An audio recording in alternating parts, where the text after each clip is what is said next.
大家好，果仁量化，今天给大家分享一个 BTC 15分钟的策略。我们看一下去年的5月23号到现在一年的一个数据，净利润1366%，成交单数81单，胜率81.48%。我们看一下从3月23号到现在近2个月的一个开单数据，第一单止盈，第二单止盈，它盈亏比是1:1，策略是稳定策略。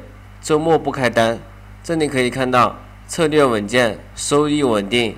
更多优质策略，欢迎关注我们币安广场果仁量化直播间，7×24小时直播，我们会不定时分享优质策略。谢谢观看。